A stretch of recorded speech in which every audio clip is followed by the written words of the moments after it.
Item ಯಾವುದೇ ಇರಲಿ try ಮಾಡಿ ಆಚಿ ಚಿಕನ್ ಮಸಾಲಾ. ಆಚಿ ಚಿಕನ್ ಮಸಾಲಾ.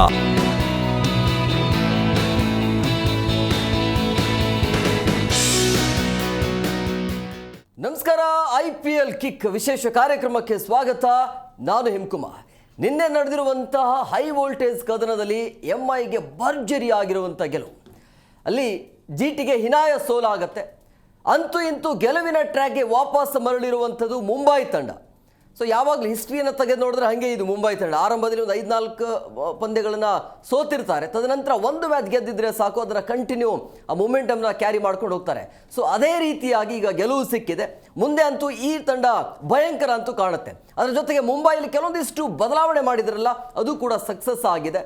ಸೊ ಹಂಗಾಗಿ ನಿನ್ನೆಯ ಪಂದ್ಯ ಯಾವ ರೀತಿ ಆಗಿತ್ತು, ಅದರ ಜೊತೆಗೆ ಬೂಮ್ರಾಗೆ ಮೊಟ್ಟ ಮೊದಲ ವಿಕೆಟ್ ಪಡೆದಿರುವಂಥದ್ದು ಈ ಸೀಸನ್ ಅಂತ ಬಂದಾಗ, ಆ್ಯಂಡ್ ಮೊದಲ ಶತಕ ಕೂಡ ಆಯಿತು ತಿಲಕ್ ವರ್ಮಾ ಅವ್ರದ್ದು. ಸೊ ಒಟ್ಟಾರೆಯಾಗಿ ನಿನ್ನೆಯ ಪಂದ್ಯ ಯಾವ ರೀತಿ ಆಗಿತ್ತು, ಅದರ ಜೊತೆಗೆ ಇವತ್ತು ಕೂಡ ಹೈ ವೋಲ್ಟೇಜ್ ಕದನ ಇದೆ, ಅದು ಹೈದರಾಬಾದ್ನಲ್ಲಿ.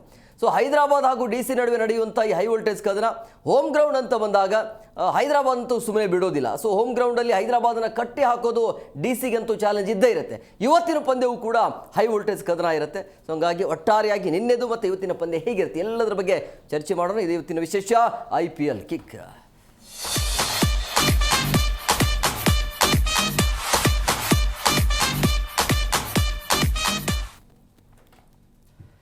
ಈ ಸೀಸನ್ನ ಮೊದಲ ವಿಕೆಟ್ ಬೂಮ್ರಾ ಅವರಿಗೆ ಸಿಕ್ಕಿದೆ. ಅದರ ಜೊತೆಗೆ ತಿಲಕ್ ವರ್ಮಾ IPL ಎಷ್ಟು ವರ್ಷ ಆಡಿದ್ರಲ್ಲ, ಮೊಟ್ಟ ಮೊದಲ ಬಾರಿಗೆ ಅವರಿಗೆ ಮ್ಯಾನ್ ಆಫ್ ದಿ ಮ್ಯಾಚ್ ಕೂಡ ಸಿಕ್ಕಿದೆ. ಇದು ಅಪರೂಪಕ್ಕೆ ಅಪರೂಪ. ಯಾಕಂದರೆ ಎಷ್ಟೋ ಬಾರಿ ಪಂದ್ಯಗಳನ್ನು ಮುಂಬೈ ಗೆಲ್ಲಿಸಿಕೊಟ್ಟಿದ್ದಾರೆ, ಇದುವರೆಗೂ ಕೂಡ ಅವರಿಗೆ ಮ್ಯಾನ್ ಆಫ್ ದಿ ಮ್ಯಾಚ್ ಸಿಕ್ಕಿರಲಿಲ್ಲ. ಸೊ ನಿನ್ನೆ ಅವರಿಗೆ ಮ್ಯಾನ್ ಆಫ್ ದಿ ಮ್ಯಾಚ್ ಸಿಕ್ಕಿದೆ. ಎಲ್ಲದರ ಬಗ್ಗೆ ಚರ್ಚೆ ಮಾಡೋಣ. ಚರ್ಚೆ ಮಾಡೋದಕ್ಕೆ ನನ್ನ ಜೊತೆಗೆ ನನ್ನ ಸಹೋದ್ಯೋಗಿಗಳು ಜಾಯ್ನ್ ಆಗಿದ್ದಾರೆ. ನಾನು ಅವ್ರನ್ನ ಕಾರ್ಯಕ್ರಮಕ್ಕೆ ವೆಲ್ಕಮ್ ಮಾಡ್ತೀನಿ. ಸುನೀಲ್, ಕಾರ್ಯಕ್ರಮಕ್ಕೆ ಆತ್ಮೀಯವಾದಂಥ ಸ್ವಾಗತ. ಹಾಗೆಯೇ ರಘುವೀರ್ ಅವರಿದ್ದಾರೆ. ರಘುವೀರ್ ಅವರ ಕಾರ್ಯಕ್ರಮಕ್ಕೆ ಆತ್ಮೀಯವಾದಂಥ ಸ್ವಾಗತ. ಎಸ್ ಸುನೀಲ್ ಅವರು, ನೋಡಿದ್ರಾ ನಿನ್ನೆ ಪಂದ್ಯ? ಅನ್ಕೊಂಡಿದ್ರಾ ಮುಂಬೈ ಗೆಲ್ಲುತ್ತೆ ಈ ಪಂದ್ಯ ಅಂತ? ಪ್ರದರ್ಶನ ಈ ಸರಿ ಅಷ್ಟೊಂದು ಚೆನ್ನಾಗಿರಲಿಲ್ಲ. ತುಂಬ ಕಂಟಿನ್ಯೂಸ್ ಆಗಿ ಸೋಲ್ಕೊಂಡ್ಬಂದ್ರು. ಸ್ಟಾರ್ಟಿಂಗ್ ಫಸ್ಟ್ ಮ್ಯಾಚ್ ಯಾವತ್ತೂ ಇಲ್ಲಿವರೆಗೂ ಮುಂಬೈ ಗೆದ್ದೇ ಇರಲಿಲ್ಲ. ಈ ಸರಿ ಗೆಲ್ಲೋದಿಲ್ಲ ಅಂತ ಅಂದ್ಕೊಂಡಿದ್ವಿ. ಆಗ ನೋಡಿದ್ರೆ ಫಸ್ಟ್ ಮ್ಯಾಚ್ ಗೆದ್ದರು, ತುಂಬ ಒಳ್ಳೆ ರೀತಿಯಲ್ಲಿ ಗೆದ್ದರು. ಅದಾದಮೇಲೆ ಏನಾಯ್ತೋ ಗೊತ್ತಿಲ್ಲ, ಸತತವಾಗಿ ಸೋಲ್ತಾ ಬಂದರು. ನಿನ್ನೆ ಅನ್ಎಕ್ಸ್ಪೆಕ್ಟೆಡ್ ಆಗಿ ತಿಲಕ್ ವರ್ಮಾ ಅವರು ಬಂದು ಎಲ್ಲವನ್ನ ಒಂಥರ ಹೇಗಾಗಿದ್ರು ಅಂದರೆ ಆಪತ್ ಬಾಂಧವ ಥರ ನಿನ್ನೆ ಮ್ಯಾಚನ್ನ ಟರ್ನ್ ಮಾಡಿಬಿಟ್ರು. ಸ್ಟಾರ್ಟಿಂಗಲ್ಲಿ ಅಂಥದ್ದೇನಿರಲಿಲ್ಲ. ಹೌದು, ಸ್ವಲ್ಪ ಸ್ಲೋ ಆಗಿ ಹೊಡ್ಕೊಂಡು ಬರ್ತಾ ಇದ್ರು. ಆದ್ರೆ ಇಲ್ಲಿ ತಿಲಕ್ ವರ್ಮಾ ಅವರು ಬಂದು ಎಂಟೈರ್ ಆಗಿ 100 ಸ್ಕೋರ್ ಮಾಡ್ತಾರೆ. 101 ಅಂತಂದ್ರೆ ಅದು ಅನ್ಎಕ್ಸ್ಪೆಕ್ಟೆಡ್. ಯಾಕಂತಂದ್ರೆ ಇದು 2008ರಲ್ಲಿ 45 ಬಾಲಿಗೆ 100 ಹೊಡೆದಿದ್ದಂಥದ್ದು ಫಸ್ಟ್ ಶ್ರೀಲಂಕನ್ ಒಬ್ಬ ಪ್ಲೇಯರ್ ಬಿಟ್ರೆ ಇದು ಒಂದು ಹೊಸ ರೆಕಾರ್ಡ್ ಕ್ರಿಯೇಟ್ ಆಗಿದೆ ಅಂತಲೇ ಹೇಳ್ಬೋದು. ಇಲ್ಲಿವರೆಗೂ ಮುಂಬೈ ಇಂಡಿಯನ್ಸ್ಗೆ ಅಂತ 8 ಜನ 100 ಹೊಡೆದಿದ್ದಾರೆ. ಅದರಲ್ಲಿ ನಮ್ಮ ರೋಹಿತ್ ಶರ್ಮಾ ಇರ್ಬೋದು, ಸೂರ್ಯಕುಮಾರ್ ಯಾದವ್ ಆಗಿರ್ಬೋದು, ಕ್ಯಾಮರನ್ ಗ್ರೀನ್ ಆಗಿರ್ಬೋದು, ಹಾಗೆ ಎಲ್ಲರೂ ಕೂಡ 8 ಜನ ಹೊಡೆದಿದ್ರು. ಆದರೆ ಯಾರು ಕೂಡ ಇಷ್ಟು ಕಡಿಮೆ ಬಾಲ್ನಲ್ಲಿ 45 ಬಾಲ್ನಲ್ಲಿ ಯಾರು ಹೊಡೆದಿರಲಿಲ್ಲ 2008ನ್ನ ಬಿಟ್ಟರೆ ನೆನ್ನೆನೆ. ಹಾಗಾಗಿ ಆ ಒಂದು ರೆಕಾರ್ಡನ್ನು ಇಲ್ಲಿವರೆಗೂ ಯಾರು ಬ್ರೇಕ್ ಮಾಡೋಕ್ಕಾಗಿರಲಿಲ್ಲ. ತಿಲಕ್ ವರ್ಮಾ ಅವರು ನಿನ್ನೆ ಆ ಒಂದು ರೆಕಾರ್ಡನ್ನು ಬ್ರೇಕ್ ಮಾಡಿದ್ದಾರೆ. ಹಾಗೆ ಅವರಿಗೆ ಒಂದು ಕಮ್ಬ್ಯಾಕ್ ಬೇಕಿತ್ತು, ಒಳ್ಳೆ ಹೆಸರು ಮಾಡಬೇಕು. IPL ಅಲ್ಲಿ ಒಂದು ಹೆಸರು ಮಾಡೋದಕ್ಕೆ ನಿನ್ನೆ ಅವಕಾಶ ಸಿಕ್ತು, ಚೆನ್ನಾಗಿ ಹೊಡೆದ್ರು. ಯಾರು ಮಾಡದೇ ಇರುವಂಥ ಸಾಧನೆ ನಿನ್ನೆ ಮುಂಬೈ ಇಂಡಿಯನ್ಸ್ಗೋಸ್ಕರ ಅವರು ಮಾಡಿದ್ದು. ಹಾಗಾಗಿ ಸತತವಾಗಿ ಸೋಲಿನ ಬೆನ್ನಲ್ಲಿ ನಿನ್ನೆ ಇದು ತುಂಬ ಅವಶ್ಯಕತೆ ಇದ್ದಿದ್ದಂಥದ್ದು. ಯಾಕೆಂದರೆ ಮೇಲೆ ಬರಬೇಕು, ಟೇಬಲ್ ಟಾಪಲ್ಲಿ ತುಂಬ ಲಾಸ್ಟಲ್ಲಿ ಇದ್ದಿದ್ದವರು ಮೇಲೆ ಬರಬೇಕು ಅಂತಂದರೆ ಸತತವಾಗಿ ಅವ್ರು ಗೆಲ್ಲಲೇಬೇಕಿತ್ತು. ನಿನ್ನೆ ಒಂದು ಒಳ್ಳೆ ಕಿಕ್ ಸ್ಟಾರ್ಟ್ ಅವ್ರಿಗೆ ಸಿಕ್ತು. ಇವಾಗ ಸಡನ್ನಾಗಿ ಅಷ್ಟು ಮೇಲೆ ಬಂದರು ಅಂತಂದರೆ ಎಲ್ಲರನ್ನ ಕೆಳಗೆ ಹಾಕಿ, ಯಾಕೆಂದರೆ ಆ ಒಂದು ನೆಟ್ ರನ್ ರೇಟ್ ಅಷ್ಟು ಚೆನ್ನಾಗಿ ಸಿಕ್ತು ಅವ್ರಿಗೆ ನಿನ್ನೆ. ಅಂಥದ್ದೊಂದು ನಿನ್ನೆ ಹೈ ವೋಲ್ಟೇಜ್ ಮ್ಯಾಚು ಅಭಿಮಾನಿಗಳಿಗೆ ಒಂಥರ ರಸದೌತಣ ಅಂತಲೇ ಹೇಳ್ಬೋದು. ಒಂದು ಕಡೆ ಬ್ಯಾಟಿಂಗಲ್ಲಿ ಸಕ್ಸಸ್ ಆದರೆ ಇನ್ನೊಂದು ಕಡೆ ಬಾಲಿಂಗಲ್ಲೂ ನೋಡಿದ್ವಿ ನಾವು. ಅಶ್ವಿನಿ ಅವರು ಯಾವ ರೀತಿಯಾಗಿ 4 ವಿಕೆಟನ್ನು ತೆಗೆದ್ರು GT ಅವ್ರನ್ನ, ಆ ರೀತಿಯಾಗಿ 100ನೇ ಹೊಡೆಗೆ ಅಷ್ಟು ಕಷ್ಟಪಟ್ಟರು ಅವರು. ಹಾಗಾಗಿ ಅರ್ಧ ಸ್ಕೋರ್ನ ಸ್ಕೋರ್ ಮಾಡೋದಕ್ಕೆ ಹಿಂಗಿರಬೇಕು ಅನ್ನೋದಕ್ಕೆ ಎಕ್ಸಾಂಪಲ್ ಇದು. ರಘುವೀರ್ ಅವರೇ, ಈ IPL ಅಂತ ಬಂದಾಗ GTಗೆ ಮುಂಬೈ ಸೋಲಿಸಲೇ ಇಲ್ಲ, ಬಟ್ ಅದನ್ನು ಕೂಡ ಸೋಲಿಸಿದ್ರು GT ಅವರನ್ನ ಮುಂಬೈ ತಂಡ. ಅದ್ರ ಜೊತೆಗೆ ಕೆಲವೊಂದಿಷ್ಟು ಬದಲಾವಣೆಗಳನ್ನು, ದೀಪಕ್ ಚಹರ್ನ ಕೈ ಬಿಟ್ಟಿದ್ದು, ಠಾಕೂರ್ ಅವ್ರನ್ನ ಕೈ ಬಿಟ್ಟಿದ್ದು, ಆಮೇಲೆ ಅಶ್ವಿನ್ ಅವ್ರನ್ನ ತೊಗೊಂಡ್ಬಂದಿದ್ದು, ಇದೆಲ್ಲ ಕೂಡಿ ಬಂದಿರೋದು. ಏನು ಹೇಳ್ತೀರಿ? ಹೌದು ಸರ್. ಇವಾಗ ನಾವು ಹಿಂದಿನ ಮ್ಯಾಚ್ಗಳನ್ನು ನಾವು ಲೆಕ್ಕ ಹಾಕಿದಾಗ ಗುಜರಾತ್ ತಂಡ ಏನಿರುತ್ತೆ ಅದು ಹಾರ್ದಿಕ್ ಪಾಂಡ್ಯ ಅವರು ಮುನ್ನಡೆಸಿ ಚಾಂಪಿಯನ್ ಪಟ್ಟನ ಗೆಲ್ಸ್ಕೊಟ್ಟಿರ್ತಾರೆ. ಒಂದು ಈ ಮೇಡನ್ ಚಾಂಪಿಯನ್ ಅಂತಲೇ ಹೇಳ್ಬೋದು. ಅಂತ ಅಂದರೆ ಡೆಬ್ಯೂಟ್ ಮಾಡಿರುವಂಥ ತಂಡನೇ ಚಾಂಪಿಯನ್ಸ್ ಪಟ್ಟಕ್ಕೇರ್ಸಲ್ಲಿ ಹಾರ್ದಿಕ್ ಪಾಂಡ್ಯ ಅವರ ಪಾತ್ರ ಮುಖ್ಯವಾಗಿತ್ತು. ಆದರೆ 2024 ಒಂದು ಏನು ಟ್ರೇಡಿಂಗ್ ಇತ್ತಲ್ಲ ಎಲ್ಲ ಶಫಲ್ ಆಗಿಬಿಡ್ತು, ಚೇಂಜ್ ಆಗಿಬಿಡ್ತು. ಆಶೀಶ್ ನೆಹ್ರಾ ಅವರು ಏನು ಹಾರ್ದಿಕ್ ಪಾಂಡ್ಯ ಅವರನ್ನು ಇಟ್ಕೊಂಡು ದಾಳ ಉರುಳಿಸ್ತಿದ್ರಲ್ಲ ಅದೆಲ್ಲ ತಲೆ ಕೆಳಗಾಗ್ಬಿಡ್ತು. ಅಲ್ಲಿಂದ ಗುಜರಾತ್ ಅವರು ತಮ್ಮ ಏನು ಟೇಬಲ್ನಲ್ಲಿ ಟಾಪ್ ಆಗಿ ಇರ್ತಾ ಇದ್ರು 2023 ಅವರು ಫೈನಲಲ್ಲಿ ಸೋಲ್ತಾರೆ. ಅದರ ನಂತರ 2024 ಕ್ವಾಲಿಫೈ ಆಗ್ತಾರೆ, ಆದರೆ ಫೈನಲ್ ಹಂತಕ್ಕೆ ತಲುಪಕ್ಕಾಗಲ್ಲ. ಅದೇ ರೀತಿ ಈ 2025 ಅದೇ ರೀತಿ ಎಲಿಮಿನೇಟರಲ್ಲಿ ಸೋತು ಮನೆ ಹೋಗ್ತಾರೆ. ಆದರೆ ನಿನ್ನೆ ಅಂತ ಬಂದಾಗಲೂ ಅದೇ ಒಂದು ಕಳಫೆ ಫಾರ್ಮ್ನ ಮುಂದುವರ್ಸ್ಕೊಂಡು ಬಂದರು ಗುಜರಾತ್ ತಂಡ. ಮುಂಬೈ ಅಂತ ಬಂದಾಗ ಏನಂತ ಅಂದ್ಕೊಂಡಿದ್ವಿ ಅಂದರೆ ಚೆನ್ನಾಗಿ ಆಟ ಆಡ್ತಾ ಇಲ್ಲ ಇವರು ಮುಂಬೈ ತಂಡ. ಕಳಫೆ ಫಾರ್ಮ್ಗಳಿದ್ವು, ಸೂರ್ಯಕುಮಾರ್ ಅವರಿಂದ ಬ್ಯಾಟಿಂದ ರನ್ ಬರ್ತಾ ಇಲ್ಲ, ಯಾರೂ ಸರಿಯಾದ ಸಾಥ್ ನೀಡ್ತಾ ಇಲ್ಲ ಅಂತ ಬಂದಾಗ ತಿಲಕ್ ವರ್ಮಾ ಅವರು 5ನೇ ಕ್ರಮಾಂಕದಲ್ಲಿ ಬ್ಯಾಟಿಂಗ್ಗೆ ಬಂದು ಶತಕನ ಸಿಡಿಸ್ತಾರೆ. ಈ ರೆಕಾರ್ಡನ್ನು ಈ ಹಿಂದೆ IPL ಅಂತ ಬಂದಾಗ ಇಬ್ಬರು ಮಾಡಿರ್ತಾರೆ, ಯೂಸುಫ್ ಪಠಾಣ್ ಮತ್ತು ಡೇವಿಡ್ ಮಿಲ್ಲರ್ ಮಾಡಿರೋದು RCB ತಂಡದ ವಿರುದ್ಧ ಚೇಸಿಂಗಲ್ಲಿ ಮಾಡಿರ್ತಾರೆ. ಆದರೆ ಇವಾಗ ತಿಲಕ್ ವರ್ಮಾ ಅವರು ಆ ಒಂದು ಸ್ಥಾನದಲ್ಲಿ ಸೆಂಚುರಿ ಹೊಡೋದು ತುಂಬ ಕಷ್ಟ. 5ನೇ ಕ್ರಮಾಂಕದಲ್ಲಿ ಬಂದು 100 ರನ್ ಗಳಿಸೋದು ತುಂಬ ಕಷ್ಟ ಆಗಿರುತ್ತೆ, ಅವರಿಗೆ ಜಾಸ್ತಿ ಬಾಲ್ ಎದುರಿಸೋಕ್ಕಾಗಲ್ಲ. ಆದರೆ ನಿನ್ನೆ ಅವರು ಏನಂದರೆ ಮಂದಗತಿಯಲ್ಲಿ ಬ್ಯಾಟಿಂಗನ್ನು 22 ಬಾಲಿಗೆ 19 ರನ್ ಇರುತ್ತೆ. ಹೌದು. ಅದಾದ ನಂತರ 45 ಬಾಲಿಗೆ ಸೆಂಚುರಿ, ಅಂದರೆ 83 ರನ್. ಹೌದು. ಉಳಿದ 23 ಬಾಲಿಗೆ 83 ರನ್ ಬಾರಿಸ್ತಾರೆ. 27 ಬಾಲಿಗೆ 82 ರನ್ ಹೊಡೆದಿರ್ತಾರೆ. ಅದೇ ಮಂದಗತಿಯಲ್ಲಿ ಸ್ಟಾರ್ಟ್ ಮಾಡಿರ್ತಾರೆ, ಆದರೆ ಕೊನೆಯಲ್ಲಿ ಒಂದು ಮೊಮೆಂಟಮ್ ಸಿಗುತ್ತಲ್ಲ ತಿಲಕ್ ವರ್ಮನ, ಅದನ್ನು ಸರಿಯಾಗಿ ಸದುಪಯೋಗ ಪಡಿಸ್ಕೊತಾರೆ. ನಾವು ನೋಡ್ತಾ ಇದ್ವಿ ನಿನ್ನೆ ಒಂದು ಏನಿತ್ತಲ್ಲ ಪಿಚ್ಚು, ಕಳೆದ ಒಂದು ಗುಜರಾತ್ನಲ್ಲಿ ಅಹಮದಾಬಾದ್ ಸ್ಟೇಡಿಯಂನಲ್ಲಿ ಏನು ಮುಂಬೈ ಇಂಡಿಯನ್ಸ್ ಎದುರಿಸ್ತಲ್ಲ ಅವಾಗೂ ಅವರಿಗೆ ಬ್ಲ್ಯಾಕ್ ಸ್ಯಾಂಡ್ ಪಿಚ್ಚನ್ನೇ ಕೊಟ್ಟಿರ್ತಾರೆ. ಇವತ್ತಿಗೂ ಬ್ಲ್ಯಾಕ್ ಸ್ಯಾಂಡ್ ಪಿಚ್ಚಲ್ಲೇ ಆಡಿರ್ತಾರೆ. ನಿನ್ನೆ ಒಂದು ಮ್ಯಾಚ್ನಲ್ಲೂ ಅಲ್ಲಿ ಸ್ವಲ್ಪ ಏನಾಗುತ್ತೆ, ಬಾಲ್ ಜಾಸ್ತಿ ಏರಲ್ಲ, ಅಲ್ಲಿ ಕೆಲವೊಂದಿಷ್ಟು ಕಡೆ ಸ್ಟಂಪ್ ನೇರವಾಗಿ ಬಂದು ವಿಕೆಟನ್ನು ಕಳೆದುಕೊಳ್ತೀವಿ. ನಿನ್ನೆ ನೋಡಿದ್ವಿ ಬಾಲ್ಗಳು ಜಾಸ್ತಿ ಹೈ ಬರ್ತಾ ಇರಲಿಲ್ಲ. ಕೆಲವೊಂದಿಷ್ಟು ರಬಡ ಅವರು ಒಂದು ಏನು ಡಿಕಾಕನ್ನು ಅವರನ್ನು ಔಟ್ ಮಾಡಿರ್ತಾರೆ, ಅದನ್ನು ಹೊರತುಪಡಿಸಿದರೆ ಜಾಸ್ತಿ ಬಾಲ್ ಏರ್ತಾ ಇರಲಿಲ್ಲ. ಆ ಒಂದು ಹಂತನ ಸರಿಯಾಗಿ ಸದುಪಯೋಗ ಏನು ಪಡಿಸ್ಕೊಂಡಿದ್ರಲ್ಲ ಮುಂಬೈ ತಂಡ ಎಲ್ಲಿಗೆ ಅಂದರೆ 150 ಕ್ರಾಸ್ ಮಾಡ್ತಾ ಅಲ್ಲೇ ಅವರು ತನ್ನ ಗೆಲುವನ್ನು ನಿಶ್ಚಯ ಮಾಡ್ಕೊಂಡಿತ್ತು. ಯಾಕಂತಂದರೆ ಆ ಒಂದು ಪಿಚ್ನಲ್ಲಿ 150 ಸ್ಕೋರ್ ಅಂದರೆ ಒಂದು ಡಿಫೆಂಡಿಂಗ್ ಸ್ಕೋರನ್ನೇ ಆಗಿತ್ತು. ಇವಾಗ ಮುಂಬೈ ತಂಡ ಎಡುತ್ತಾ ಇದ್ದದ್ದು ಎಲ್ಲಿ ಅಂದರೆ ಅವರ ಬೌಲಿಂಗ್ನಲ್ಲಿ. ಹೆಸರಾಂತ ಬೌಲರ್ ಅಂತ ಏನು ವಿಶ್ವದ ಶ್ರೇಷ್ಠ ಬೌಲರ್ ಅಂತ ಬುಮ್ರಾ ಅವರನ್ನು ಏನು ಹೇಳ್ತಾ ಇದ್ರಲ್ಲ, ಅವರು ವಿಕೆಟ್ ಪಡೆದುಕೊಳ್ತಾ ಇರಲಿಲ್ಲ ಅನ್ನೋ ಒಂದು ಮಾತುಗಳು ಬರ್ತಾ ಇದ್ದು. ನಾವು ಇದರಲ್ಲಿ ನಾನು ಕ್ಲಾರಿಫೈ ಮಾಡ್ಕೊಂಡ್ಬಿಡ್ತೀನಿ, ಬುಮ್ರಾನ ಯಾವತ್ತು ಮುಂಬೈ ಇಂಡಿಯನ್ಸ್ ವಿಕೆಟ್ ಟೇಕರ್ ಅಂತ ಹೇಳಿ ಅವ್ರು ಯಾವತ್ತೂ ಅವರನ್ನು ಗುರುಸ್ಕೊಂಡಿರಲಿಲ್ಲ. ಅವರು ತಂಡದ ಡೆತ್ ಓವರ್ ಸ್ಪೆಷಲಿಸ್ಟ್ ಅಂತಲೇ ಅವರನ್ನು ಆಡ್ತಾ ಇದ್ರು, ಅದರಿಂದನೇ ಅವರು ಚಾಂಪಿಯನ್ಸ್ ಆಗ್ತಾ ಇದ್ರು. ಬುಮ್ರಾ ಅವ್ರ ಮೇಲೆ ವಿಕೆಟನ್ನು ಪಡೆದುಕೊಳ್ಳೋದಕ್ಕೆ ಮುಂಬೈ ತಂಡ ಡಿಫೆಂಡ್ ಆಗಿರೋದನ್ನು ನಾನು ಎಲ್ಲೂ ನೋಡಿರಲಿಲ್ಲ. ಇವಾಗ ಏನಾಗಿರುತ್ತೆ ಅಂದರೆ ಇವಾಗ ಸೋಷಿಯಲ್ ಮೀಡಿಯಾದಲ್ಲಿ ಏನಿರುತ್ತೆ, ವಿಕೆಟ್ ಪಡ್ಕೊಳ್ಳೋಂಥ ಅವಶ್ಯಕತೆನೇ ಬುಮ್ರಾಗ್ ಇಲ್ಲ ಅಂತ ನನಗನ್ಸುತ್ತೆ. ಯಾಕಂತಂದರೆ ಇವರು ಕೊನೆಯ ಹಂತದಲ್ಲಿ ಎಷ್ಟು ರನ್ ಡಿಪೆಂಡ್ ಮಾಡ್ಕೊಬೇಕಿರುತ್ತಲ್ಲ, ಆ ತಂಡನ ಗೆಲ್ಲಿಸುವಂಥ ತಾಕತ್ತು, ಸಿಂಗಲ್ ಹ್ಯಾಂಡ್ಲಿ ಅವ್ರು ಗೆಲ್ಲಿಸುವಂಥ ತಾಕತ್ತು ಬುಮ್ರಾ ಅವರಲ್ಲಿ ಇರುತ್ತೆ. ಅದನ್ನು ನಾವು 2024 T20 ವರ್ಲ್ಡ್ ಕಪ್ಪಲ್ಲೂ ನೋಡಿದ್ವಿ, T20 2026 ನಾವು ಅದೇ ರೀತಿ ಬುಮ್ರಾ ಅವರಿಂದನೇ ನಾವು ಚಾಂಪಿಯನ್ ಪಟ್ಟನ ಅಲಂಕರಿಸಿದ್ವಿ. ಅದೇ ರೀತಿ ಮುಂಬೈ ತಂಡಕ್ಕೂ ಸಾಕಷ್ಟು ಬಾರಿ ಇದೇ ರೀತಿ ಆಟಗಳನ್ನು ನಾವೀಗ ಮುಂಬೈ 5 ಬಾರಿ ಚಾಂಪಿಯನ್ ಆಗಿತ್ತಂತ ಹೇಳ್ಕೊಂಡು ಬಂದಾಗ ಎಷ್ಟು ಬಾರಿ ಅವರು ಕಡಿಮೆ ಸ್ಕೋರನ್ನು ಡಿಫೆಂಡ್ ಮಾಡ್ಕೊಂಡು ಗೆದ್ದಿರ್ತಾರೆ. 2017 ಅವರು 130 ರನ್ಗಿಂತ ಕಡಿಮೆ ಇರುವಂಥ ಸ್ಕೋರನ್ನು ಡಿಫೆಂಡ್ ಮಾಡ್ಕೊಂಡಿರ್ತಾರೆ. ಅದೇ 2020 ಇದರಲ್ಲೂ ಬುಮ್ರಾ ಅವರು ಡೆತ್ ಓವರ್ನಲ್ಲಿ ರನ್ ಬಿಟ್ಟುಕೊಡದೆ ತಂಡನ ಯಾವ ರೀತಿ ಸೋಲ್ಸ್ಬೋದು ಅನ್ನೋ ಒಂದು ಆಟನ ಆಡ್ತಾರೆ. ಆದರೆ ನಿನ್ನೆ ಅವರಿಗೆ ಒಂದು ಕಂಬ್ಯಾಕ್ ಬಂತು. ಆ ಕಂಬ್ಯಾಕ್ ಇನ್ನುಳಿದ ಮಿಕ್ಕಿದ ತಂಡಗಳಿಗೆ ಒಂದು ಮುನ್ನೆಚ್ಚರಿಕೆ ಅಂತೂ ಕೊಟ್ಟಿದ್ದಾರೆ ಮುಂಬೈ ತಂಡ. ಯಾಕಂತಂದರೆ ಇದು ದೊಡ್ಡ ಗೆಲುವು, 99 ರನ್ ಅಂತ ಅಂದರೆ ಸಾಧಾರಣ ಮಾತಲ್ಲ. ನೆಟ್ ರನ್ ರೇಟಲ್ಲೂ ತುಂಬ ಪ್ಲಸ್ ಪಡ್ಕೊಂಡು ಇವಾಗ 7ನೇ ಸ್ಥಾನಕ್ಕೆ ಬಂದಿದ್ದಾರೆ. ಕಂಬ್ಯಾಕ್ ಮಾಡುವಂಥ ಎಲ್ಲ ಸೂಚನೆಯನ್ನು ಕೊಟ್ಟಿದ್ದಾರೆ. ಸುನಿಧರ್, ಈಗ ರೋಹಿತ್ ಇಲ್ಲ ಅಂದ್ರೂ ಮುಂಬೈ ಭರ್ಜರಿ ಆಗಿರುವಂಥ ಗೆಲುವು ಸಿಕ್ಕಿರುವಂತಂದರೆ ರೋಹಿತ್ ಅವಶ್ಯಕತೆ ಇದೆಯಾ ಇಲ್ಲ ಆ ತಂಡಕ್ಕೆ? ಈಗ ಅದೇ ರೋಹಿತ್ ಆಚೆ ಉಳಿತಾರೆ ಟೀಮಿಂದ ಅಂತ ಅಂದ ಕೂಡಲೇ ಎಲ್ಲರಿಗೂ ಒಂದು ಆತಂಕ ಶುರುವಾಗಿತ್ತು. ರೋಹಿತ್ ಹೊರಗೆ ಹೋದರೆ ಹೇಗೆ ಹಾಗಾದರೆ ಟೀಮ್ನ ನಡ್ಸ್ಕೊಂಡು ಹೋಗೋದು ಹಾಗೆ, ಅವರು ಅಂಥ ಪ್ಲೇಯರ್ನ ಹೊರಗಿಟ್ರೆ ಕಷ್ಟ ಅಂಥೇಳಿ. ಆದರೆ ನಿನ್ನೆ ಅದನ್ನು ರಾಂಗ್ ಅಂತ ಪ್ರೂವ್ ಮಾಡಿದ್ರು. ನಿನ್ನೆ ನಮಗೂ ಆ ತಾಕತ್ತಿದೆ, ರೋಹಿತ್ ಇಲ್ಲದೆ ಇದ್ರೂ ಕೂಡ ನಮ್ಮ ಮುಂಬೈ ತಂಡ ಗೆಲ್ಲುವಂಥ ತಾಕತ್ತು ನಮಗಿದೆ ಅಂತ ಹೇಳಿ ಅದನ್ನು ತಾವು ನಿನ್ನೆ ಪ್ರೂವ್ ಮಾಡ್ಕೊಂಡಿದ್ದಾರೆ. ಯಾಕೆ ಅಂತ ಹೇಳಿದ್ರೆ ಈಗ ಅವ್ರು ಹೇಳ್ದಂಗೆ ಆ ನೆಟ್ ರನ್ ರೇಟ್ ಅಷ್ಟು ಪ್ಲಸ್ ಅಂದರೆ ಕೆಳಗಿವಾಗ 5th ಪ್ಲೇಸಿಂದ ಕೆಳಗಿರೋದೆಲ್ಲದೂ ಆಲ್ಮೋಸ್ಟ್ ಮೈನಸಲ್ಲಿ ಇರುತ್ತೆ. ನೆನ್ನೆ ಒಂದೇ ಮ್ಯಾಚಿಂದ ಇವ್ರು 7th ಪ್ಲೇಸಲ್ಲಿ ಇದ್ರು, ಪ್ಲಸ್ಸಲ್ಲಿ ಇದ್ದಾರೆ. ಅದು ತುಂಬ ಪ್ಲಸ್ ಪಾಯಿಂಟ್ ಇವ್ರಿಗೆ ಆಗಿರೋದು. ಏನೋ ನೆಟ್ ರನ್ ರೇಟ್ ಅಷ್ಟು ಇಂಪ್ರೂವ್ ಆಗಿರೋದು. ಹಾಗೆ ಅಷ್ಟು ಡಿಫ್ರೆನ್ಸಲ್ಲಿ 99 ಸ್ಕೋರಿಂದ ಇವರು ಗೆಲ್ತಾರೆ ಅಂತಂದರೆ ಆ ಒಂದು ತಾಕತ್ತು ಮುಂಬೈಗಿದೆ ಅಂತ ಹೇಳಿ ಅವರು ನೆನ್ನೆ ಪ್ರೂವ್ ಮಾಡಿಕೊಂಡ್ರು. ಹೌದು, ರೋಹಿತ್ ಶರ್ಮಾ ಬೇಕು ಟೀಮ್. ಅಲ್ಲ, ಮುಂಬೈದು ಏನು ಮ್ಯಾಜಿಕ್ ಅಂತ ಆರಂಭದಲ್ಲಿ ಸೋಲ್ತಾರೆ, ಆರಂಭದಲ್ಲಿ ಸೋತ್ಬಿಟ್ಟು ಮುಂಬೈ ಮುಗೀತು ಅನ್ನೋಷ್ಟರಲ್ಲಿ ಒಂಥರ ಫಿನಿಕ್ಸ್ ಅಂತ ಎದ್ದು ಬರ್ತಾರೆ. ಸ್ಟ್ರಾಟಜಿನ ಅಥವಾ ಹೆಂಗೆ ಅದು ಸ್ಟ್ರಾಟಜಿನೋ ಅಥವಾ ಅವ್ರಿಗೆ ಅದು ಹಂಗೆ ಆಗ್ಬಿಟ್ಟಿದೆ, ಯಾರಿಗೂ ಇನ್ನೂ ಗೊತ್ತಾಗಿಲ್ಲ ಅದ್ರ ಬಗ್ಗೆ. ಸ್ಟಾರ್ಟಿಂಗ್ ಅಲ್ಲಿ ಎಲ್ಲವನ್ನೂ ಸೋಲ್ತ್ಕೊಂಡ್ಬರ್ತಾರೆ. ಬಿಡು, ಈ ಸರಿ ಮುಂಬೈ ವೀಕ್ ಆಯ್ತು, ಯಾಕಂದ್ರೆ 5 ಟೈಮ್ಸ್ ಅವ್ರು ಟ್ರೋಫಿ ಎತ್ತಿರೋದ್ರಿಂದ ಅದು ಸ್ಟ್ರಾಂಗೆಸ್ಟ್ ಟೀಮ್ ಅಂತ ಹೇಳಿ ಎಲ್ಲರಿಗೂ ಗೊತ್ತು. ಆದ್ರೆ ಸ್ಟಾರ್ಟಿಂಗ್ ಅಲ್ಲಿ ಎಲ್ಲ ಸ್ಲೋ ಮಾಡ್ಕೊಂಡು ಸೋತ್ಕೊಂಡು ಒಂದೇ ಸರಿ ಹೆಂಗೆ ಎದ್ದೇಳ್ತಾರೆ ಅಂತಂದ್ರೆ ನಾನ್ ಸ್ಟಾಪ್ ಆಗಿ ಗೆಲ್ತಾ ಟಾಪ್ ಅಲ್ಲಿ ಬಂದ್ಬಿಡ್ತಾರೆ. ಈ ಸರಿನೂ ಕೂಡ ಅದೇ ಸ್ಟ್ರಾಟಜಿ ಮುಂದುವರಿಯುತ್ತಾ ಅಥವಾ ಒಂದೇ ಮ್ಯಾಚಿಗೆ ಇವರು ಸ್ಟಾಪ್ ಆಗ್ತಾರೋ ಗೊತ್ತಿಲ್ಲ. ಆದ್ರೆ ಎಕ್ಸ್ಪೆಕ್ಟೇಷನ್ ಅಂತೂ ನೆನ್ನೆ ನೀಟಾಗಿ ಬಿಲ್ಡ್ ಮಾಡಿಕೊಟ್ಟಿದ್ದಾರೆ. ಅವ್ರ ಫ್ಯಾನ್ಸ್ಗೆ ನಾವಿನ್ನೂ ಸೋತಿಲ್ಲ, ನಾವಿದ್ದೀವಿ ಇದರಲ್ಲಿ ಅಂತ ಹೇಳಿ ಅವ್ರು ನೆನ್ನೆ ಪ್ರೂವ್ ಮಾಡಿದ್ದಾರೆ. ಹಾಗಾಗಿ ಯಾರು ಇರಲಿ ಬಿಡ್ಲಿ, ಮುಂಬೈ ಇಂಡಿಯನ್ಸ್ ತಂಡದಲ್ಲಿ ಎಷ್ಟೇ ಪ್ಲೇಯರ್ಸ್ ಬದಲಾಗಿದ್ದಾರೆ, ಟೀಮ್ ಚೇಂಜ್ ಆಗಿದೆ, ಏನಾದರೂ ಕೂಡ ಅವ್ರು ಇಲ್ಲಿವರೆಗೂ 5 ಟ್ರೋಫೀಸ್ ಗೆದ್ದಿರೋದ್ರಿಂದ ಈಗ ಮತ್ತೆ ಅದೇ ಥರ ವಾಪಸ್ ಕಮ್ ಬ್ಯಾಕ್ ಮಾಡ್ತಾರೋ ಅಥವಾ ಈ ಮಿತ್ತನ್ನು ಅವರು ಬ್ರೇಕ್ ಮಾಡ್ತಾರೋ ಅನ್ನೋದನ್ನು ನೋಡಬೇಕಿದೆ. ಎಸ್ ರಘುವೀರ್ ಅವರೇ, ನಿನ್ನೆ ಕೆಲವೊಂದಿಷ್ಟು ಬದಲಾವಣೆ ಆಯಿತು, ಅದು ಕೂಡ ಅವರಿಗೆ ಪರ್ಫೆಕ್ಟ್ ಅನ್ಸು. ಅಂದರೆ ಠಾಕೂರ್ ಅವ್ರನ್ನ ಬಿಟ್ಟಿದ್ದು, ದೀಪಕ್ ಚಹರ್ನ ಬಿಟ್ಟು ಅಶ್ವಿನಿ ಕುಮಾರ್ ಅವ್ರನ್ನ ವಾಪಸ್ ತಗೊಂಡು ಬಂದಿದೆ. ಯಾಕಂದರೆ ಕಳೆದ IPL ಅಲ್ಲೂ ಕೂಡ ಅವರು 5 ವಿಕೆಟನ್ನು ತೆಗೆದುಕೊಂಡಿದ್ರು ಅನ್ಸುತ್ತೆ. ಈಗ ಮತ್ತೆ ವಾಪಸ್ ಟ್ರ್ಯಾಕಿಗೆ ಬಂದಿರುವಂಥ ಅಶ್ವಿನ್ಗೆ ಅನ್ಕ್ಯಾಪ್ಡ್ ಪ್ಲೇಯರ್ 4 ವಿಕೆಟ್ ನಿನ್ನೆ.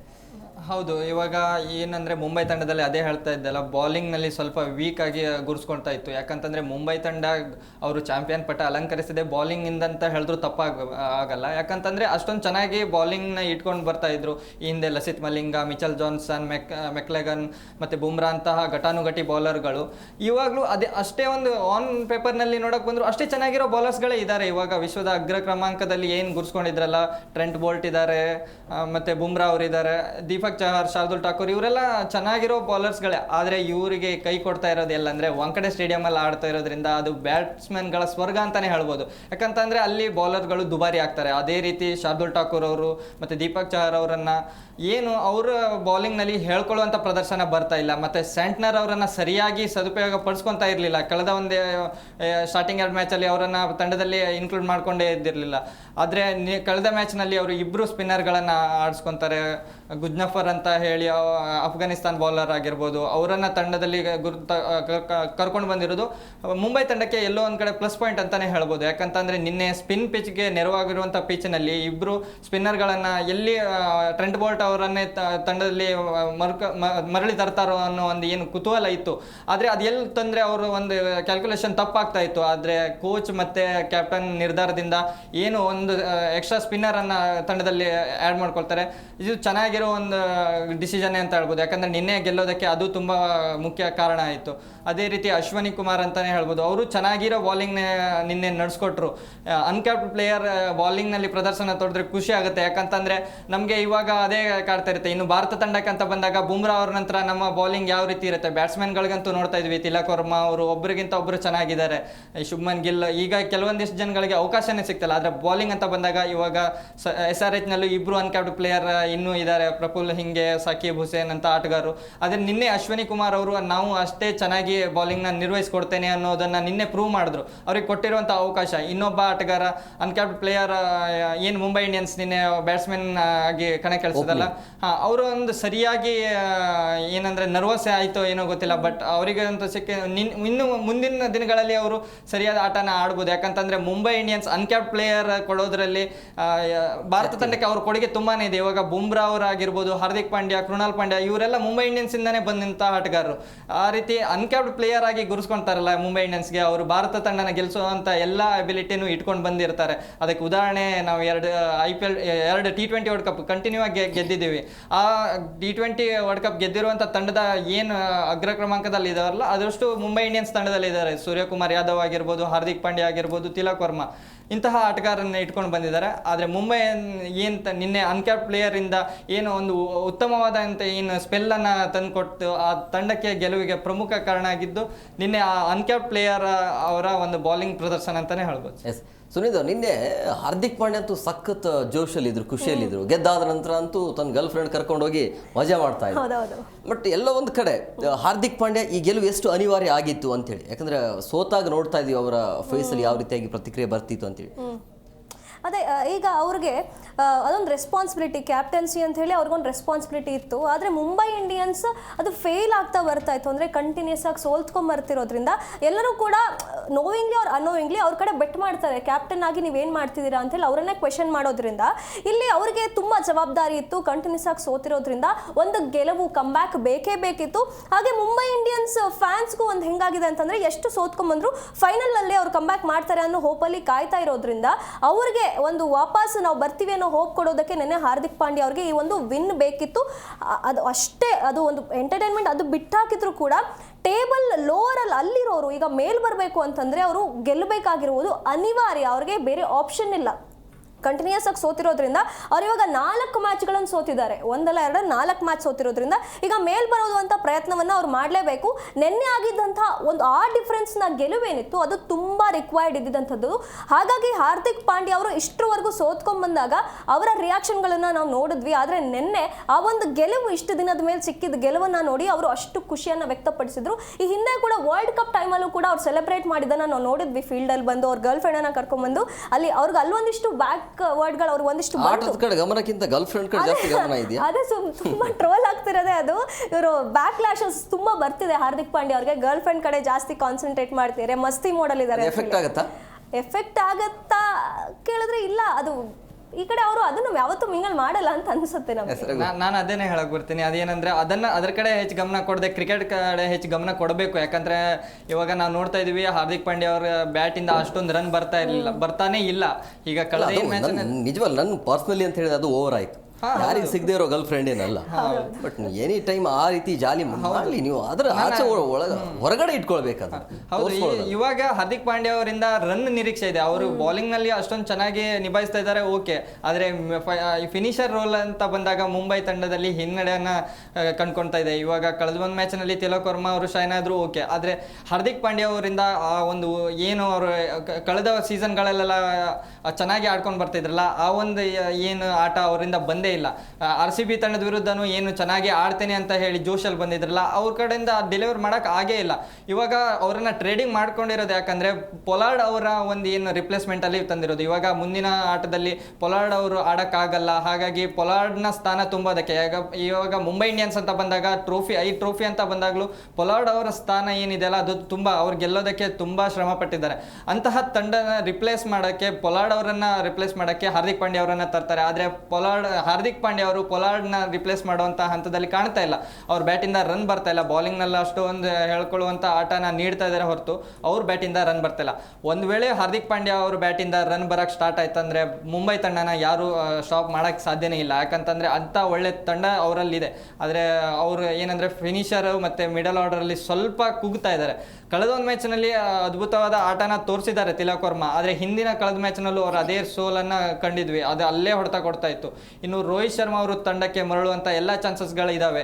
ರಿಯಾನ್ ರಿಕಾರ್ಟನ್ ಬದಲಿಗೆ ಡಿಕಾಕ್ ಅವರನ್ನ ಆಡಿಸೋದು ಆ ಒಂದು ತಂಡಕ್ಕೆ 2 ಸೆಂಚುರಿ ಬಂದಿದ್ದು ಅವರ ತಂಡದಿಂದನೇ.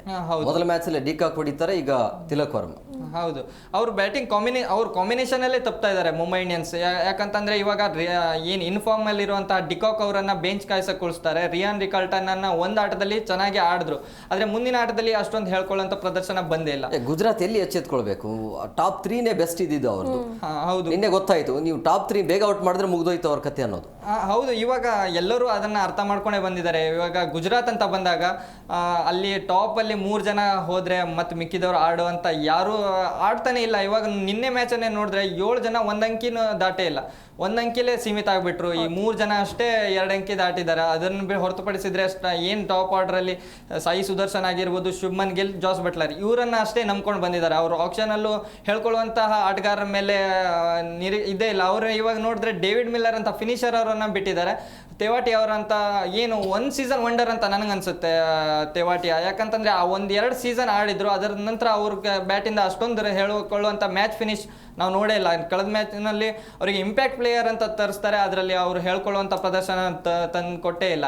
ಇನ್ನು ಅವರು ಏನಂದ್ರೆ ಅದೇ ನಾವು ಹೇಳ್ತೀವಲ್ಲ, ಇವಾಗ ಅವರು ಹೇಗಂದ್ರೆ ಟಾಪ್ ಇರುವಂತಹ ಸ್ಕೋರ್ ಮಾಡ್ತಿರುವಂಥ ಸ್ಟೂಡೆಂಟ್ ಇವಾಗ ಫೇಲ್ ಆಗ್ತಾ ಇದ್ದಾರೆ. ಅಂತ ಸ್ಥಿತಿಯಲ್ಲಿ ಗುಜರಾತ್ ತಂಡವನ್ನು ನೋಡ್ಬೋದು ಇವಾಗ. ಎಸ್ ಸುನೀಲ್ ಅವರೇ, ಇವತ್ತಿನ ಪಂದ್ಯಕ್ಕೆ ಬರೋಣ. ಇವತ್ತು ಕೂಡ ಒಂದು ಹೈ ವೋಲ್ಟೇಜ್ ಕದನ, ಒಂದು ಹೈದರಾಬಾದ್ ಮತ್ತು DC. ಯಾಕಂದ್ರೆ DC RCB ಮೇಲೆ ಭರ್ಜರಿ ಗೆಲುವನ್ನು ದಾಖಲಿಸ್ಕೊಂಡು ಈಗ ಅಲ್ಲಿ ಹೋಗಿರುವಂಥದ್ದು, ಹೈದರಾಬಾದ್ ಕೂಡ ಗೆದ್ದಿರುವಂಥ ಟೀಮ್. ಇವತ್ತಿನ ಪಂದ್ಯ ಹೇಗಿರುತ್ತೆ? ಟಕ್ಕರ್ ಇರುತ್ತೆ, ತುಂಬ ಸುಲಭವಾಗಿ ಗೆಲ್ತಾರೆ ಅಂತ ಅನ್ಸಲ್ಲ. ಯಾಕಂದರೆ DC ನಾವು ಅದರ ಪ್ರದರ್ಶನ ನೋಡ್ತೀವಿ, SRHನು ಈ ಕಡೆ ನೋಡ್ತಾ ಇದ್ದೀವಿ. ಎರಡರ ಮಧ್ಯೆನೂ ಕೂಡ ಹೈ ವೋಲ್ಟೇಜ್ ಮ್ಯಾಚ್ ಇರುತ್ತೆ, ತುಂಬ ಸೆಣ್ಸಾಡ್ತಾರೆ. ಅಷ್ಟು ನಾವು ಮೊನ್ನೆ ಎಷ್ಟು ಕಾನ್ಫಿಡೆಂಟ್ ಆಗಿದ್ವಿ ಅಂತಂದರೆ RCBಯಲ್ಲಿ ತುಂಬ ಈಸಿಯಾಗಿ ಗೆದ್ಬಿಡ್ತೀವಿ ನಾವು, DC ಅಷ್ಟೇನು ಒಳ್ಳೆ ಪ್ರದರ್ಶನ ಕೊಡ್ತಿಲ್ಲ, ಕಂಟಿನ್ಯೂಸ್ ಆಗಿ ಸೋತ್ಕೊಂಡ್ಬಂದಿದೆ ಅಂಥೇಳಿ ನಾವು ಅಂದ್ಕೊಂಡಿದ್ವಿ. ಆದರೆ ಮೊನ್ನೆ DC ಕೊಟ್ಟಿದಂಥ ಆ ಪ್ರದರ್ಶನ ಏನಿತ್ತು ಅದು ನಿಜವಾಗ್ಲೂ ಕೂಡ ತುಂಬ ಅಪ್ರಿಷಿಯೇಟ್ ಮಾಡೋ ರೀತಿಯಲ್ಲಿ ಇತ್ತು. ಬೌಲಿಂಗಿಂದ ಅವರು ಸಕ್ಸಸ್ ಆಗಿದ್ದು, ಮೊನ್ನೆ ಅಷ್ಟು ಚೆನ್ನಾಗಿ ಬೌಲಿಂಗ್ ಮಾಡಿದ್ರು. ಹಾಗೆ KL ರಾಹುಲ್ ಎಲ್ಲೂ ಕೂಡ ಅವರ ತಮ್ಮ ಕ್ಯಾಪ್ಟನ್ಸಿ ರೆಸ್ಪಾನ್ಸಿಬಿಲಿಟಿನ ಅವ್ರು ಮರಿತಾ ಇಲ್ಲ.